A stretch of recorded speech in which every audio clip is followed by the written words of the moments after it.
बिस्मिल्लाहिर्रहमानिर्रहीम। अस्सलाम वालेकुम। क्या आप भी यूरोप जाने का ख्वाब देख रहे हैं? तो आप बिल्कुल सही जगह पर पहुंचे हैं। माल्टा की बात करने वाले हैं कि माल्टा एक ऐसी कंट्री है जो कि शेंजन के अंदर आती है और बहुत इजीली आपको वहां का वर्क परमिट, आपको रेजिडेंट परमिट मिल जाता है। माल्टा जॉब्स हासिल करने वालों के लिए एक आसान मुल्क है और 2 हफ्तों के अंदर अंदर आप वहाँ पर सेटल भी हो सकते हैं और आप 3 साल के लिए वहाँ का कार्ड हासिल कर सकते हैं। आप यूरोपीय यूनियन के जितने भी मुल्क हैं वहाँ पर, यानी कि शेंजन के मुल्क हैं या यूरोपीय यूनियन के मुल्क हैं, वहाँ पर आप जो है वो जा सकते हैं, वहाँ रह सकते हैं, वहाँ काम कर सकते हैं, अपनी फैमिली को बुला सकते हैं, बीवी बच्चों को, और जो है वहाँ पर बहुत ज़्यादा जो है वो जॉब अपॉर्चुनिटीज़ होती है। अब बात करेंगे कि कौन कौन लोग हैं अप्लाई कर सकते हैं और किस तरह के वीज़ों पर अप्लाई कर सकते हैं। तो इसके लिए आज जो हम बात कर रहे हैं माल्टा के वर्क परमिट के बारे में, तो इसमें 3 तरह के ऑप्शंस आपके पास मौजूद हैं। एक तो सबसे इजी ऑप्शन है कि आप वहाँ पर जो है वो जॉब ढूंढें और वहाँ पर डायरेक्टली जो है वर्क परमिट पर जो है वो चले जाएं। उसके लिए आपके पास जॉब ऑफ़र होना ज़रूरी है, वो भी हम आपको बताएंगे कि आप जॉब किस तरह से ढूंढ सकते हैं। और दूसरी ऑप्शन है डिजिटल नोमैड वीज़ा। इसमें आप किसी भी मुल्क में रहते हुए, किसी भी मुल्क में जॉब करते हुए वहाँ का वीज़ा अप्लाई कर सकते हैं, वहाँ जा सकते हैं, वहाँ रह सकते हैं और आपकी जॉब आपके अपने मुल्क में होगी। जैसे कि अगर आप अभी सऊदी में हैं तो आपकी जॉब सऊदी में ही रहेगी, और लेकिन आप इसकी जॉब की बेस पे आप वहाँ पर वीज़ा वो ले सकते हैं। 3 साल का वीज़ा मिलता है, आप मज़ीद इसको 4 साल के लिए एक्सटेंड कर सकते हैं। और तीसरी ऑप्शन होती है कि आप प्रॉपर्टी ख़रीदें और प्रॉपर्टी ख़रीद कर वहाँ पर शिफ्ट हो जाएं और वहाँ सेटल हो जाएं और आपको उसकी बेस पे सिटीज़नशिप मिल जाएगी। अब बात करते हैं सबसे पहले नंबर 1 पर कि जॉब के साथ किस तरह से आप जाएंगे। इसके लिए उन्होंने एक जॉब की वेबसाइट बना दी है जो कि workinginmalta.com है। इस वेबसाइट को आप ओपन कर लेंगे। यहाँ पर आपको जो जॉब चाहिए आप उसको अपना लिखेंगे। यहाँ पर जैसे अकाउंटिंग है, अकाउंटिंग, जो भी आपकी जॉब टाइप है, फुल टाइम, पार्ट टाइम, ये सिलेक्ट करेंगे, जॉब का लेवल सेलेक्ट करेंगे। उसके बाद एम्प्लॉयमेंट इंडस्ट्री, यहाँ से सैलरी, आप इसको सर्च कर सकते हैं। नहीं सर्च करना तो यहाँ पे देखिए आपके पास डिटेल में आ रही हैं तमाम जॉब्स, ये आपके स्क्रीन पर आपको नज़र आ रही है। इसको आप नेक्स्ट करते जाएं। नेक्स्ट पेजेस पर भी आपको जॉब्स जो हैं वो आपको नज़र आएंगी। देखिए audit partner, middle front officer, accountant, general manager, legal associate, finance manager, junior associate, customer service, हर तरह के आपको यहाँ पर जो है वो जॉब्स मिल जाएंगी। आप देखिए यहाँ पर, और यहाँ पे उनके साथ उन्होंने सैलरी रेंज भी दी है और उनकी अप्लाई करने की लास्ट डेट भी दी है। आप यहाँ पे जितनी जॉब्स हैं इसको अप्लाई करते जाएं और आपको अगर तो यहाँ से जॉब की कंफर्मेशन आ जाती है, जॉब की ऑफ़र आ जाती है, उस ऑफ़र की बेस पर आप जो है फिर आप वीज़ा अप्लाई करेंगे, वर्क वीज़ा, जो कि आप यहाँ की माल्टा की एम्बेसी में अप्लाई करेंगे। ये तो आपके पास फर्स्ट चॉइस है। उसका सबसे पहला स्टेप है कि आप जॉब ढूंढें, जॉब ऑफ़र लें। वो आपको इजीली जो है यहाँ से मिल सकती है अगर आप कंटिन्यूस यहाँ से देखकर जॉब्स अप्लाई करते रहें तो। उसके बाद आते हैं दूसरी तरफ। दूसरा जो वीज़ा है ये है नोमैड वीज़ा। नोमैड वीज़ा जो है आपको सहूलत देता है कि जैसे कि अगर आप सऊदी के अंदर रह रहे हैं, यूएई के अंदर हैं, पाकिस्तान के अंदर, इंडिया के अंदर, बांग्लादेश के अंदर हैं और वहीं पे जॉब करते हैं, उस जॉब की बेस पे आप जो है आप माल्टा का वीज़ा अप्लाई करते हैं। इसमें क्या होता है, आपकी जॉब वहीं होती है लेकिन आपने ये दिखाना होता है कि आपको इतनी सैलरी मिल रही है।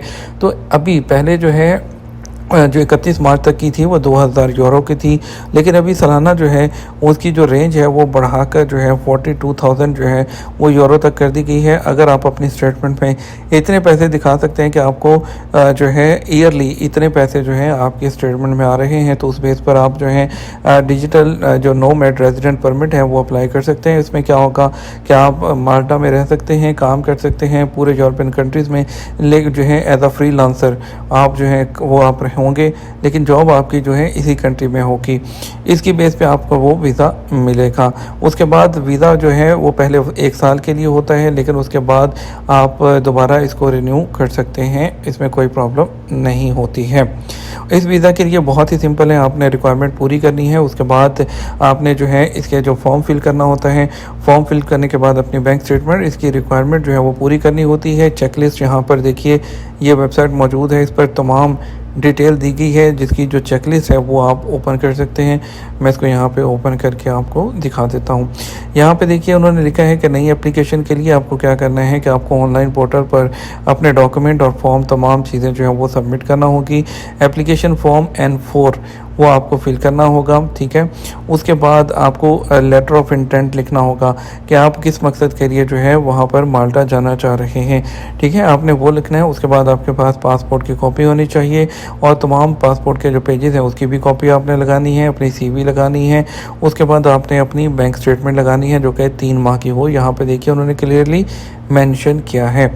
और इसमें जो है इनकम आपकी जो है डायरेक्टली आपके बैंक में आती हो और वो बैंक स्टेटमेंट आपने डायरेक्टली PDF में इशू करनी है जो कि इंटरनेट से आपकी मोबाइल ऐप वगैरह से आपने वो डाउनलोड करनी है। स्क्रीनशॉट्स वगैरह नहीं होने चाहिए, एडिटेड स्टेटमेंट जो है वो भी नहीं होनी चाहिए है, ठीक है। और उसके बाद आपके पास पुलिस कंडक्ट सर्टिफिकेट यानी कि पुलिस क्लियरेंस सर्टिफिकेट आपके पास होना चाहिए। आपकी एज 18 साल से ऊपर होनी चाहिए और जो है आपने इसको फिल करना है। और उसके बाद आप नीचे देखिए कि यहाँ नीचे आ जाते हैं। अच्छा जी, वो उनका कहना है कि पुलिस क्लियरेंस सर्टिफिकेट वगैरह की डिटेल है। ये उनका ईमेल ID है nomad.residencymalta@gov.mt, ठीक है।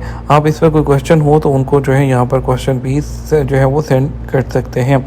बाकी उनका कहना है कि मैरिज सर्टिफिकेट अगर आपके साथ फैमिली आ रही है तो आपने वो लगाना है, साथ अपने यूटिलिटी के bill, lease agreement, flight ticket, आपके जितने भी डॉक्यूमेंट हैं एक्स्ट्रा वो आपने लगाने हैं। बच्चों के बर्थ सर्टिफिकेट लगाने हैं अगर आपके साथ बच्चे भी फैमिली ट्रैवल कर रही है तो। उसको जो है जब आपने दोबारा से इसको जब रिन्यू करवाना है अपनी एप्लीकेशन को जब इसको, तो उसके लिए फिर से आपको कंसेंट फॉर्म और N4 जो फॉर्म है वो फिल करना होता है। वो तो बाद की बातें हैं, पहले होता है कि आप अप्लाई करें और ये वीज़ा हासिल करें, ठीक है। अब ये तो मैंने आपको चेक लिस्ट दिखा दी है। चेक लिस्ट देखने के बाद आप देखिए इसी वेबसाइट पर यहाँ पर एलिजिबिलिटी भी है, ब्रोशर और गाइड भी है, माल्टा फॉर नोमैड है, रेजिडेंसी माल्टा है, अप्लाई हेयर। यहाँ देखिए सबमिट और रिन्यू एप्लीकेशन, यहाँ से आप इस पर अप्लाई करेंगे। इसका जो वेबसाइट का लिंक है वो आपको नीचे डिस्क्रिप्शन में मिल जाएगा। जॉब वाली जो वेबसाइट है उसका लिंक भी आपको नीचे डिस्क्रिप्शन में मिल जाएगा, ठीक है। आप यहाँ पर आकर इसको अप्लाई कर सकते हैं। उसके बाद जो है हम बात करते हैं प्रॉपर्टी इन्वेस्टमेंट के बारे में कि प्रॉपर्टी इन्वेस्टमेंट पर आप किस तरह से वहाँ जा सकते हैं। प्रॉपर्टी इन्वेस्टमेंट थोड़ा सा जो है सिटीजन आपको यहाँ पर शिप मिल जाती है, लेकिन उसमें थोड़ा सा ये है कि हर कोई अफोर्ड नहीं कर सकता है क्योंकि इसमें कॉस्ट होती है वो ज़्यादा होती है। आप यहाँ पर देखिए कि आपके 18 साल से ज़्यादा एज होनी चाहिए, इन्वेस्टमेंट एटलीस्ट 6 लाख यूरो की हो, और या जो है उनका कहना है कि आप रेजिडेंशियल प्रॉपर्टी 7 लाख यूरो तक की वहाँ पर ख़रीदें तो जो है तो भी आपका हो सकता है। या आप कोई वहाँ पे रेंट पे प्रॉपर्टी लेते हैं और 16,000 यूरो जो है उसकी एनुअल आप उसका रेंट पे करते हैं तो भी आप अप्लाई कर सकते हैं। या आप कोई डोनेट करें अमाउंट किसी जो ऑर्गेनाइजेशन को जो कि माल्टा में कोई कम्युनिटी एजेंसी है वेलफेयर साइंटिफिक रिसर्च वगैरह की, तो उसकी बेस पर भी आप अप्लाई कर सकते हैं। उम्मीद करते हैं आपको वीडियो पसंद आएगी। वीडियो को लाइक और शेयर भी करना है और आपने अप्लाई ज़रूर करना है। जो वीडियो के नीचे डिस्क्रिप्शन होती है इसमें आपको लिंक मिलेंगे, लिंक्स को खोलना है और अपने जॉब्स को अप्लाई करना है। अपना ख्याल रखिएगा, दुआ में याद रखिएगा। अस्सलाम वालेकुम।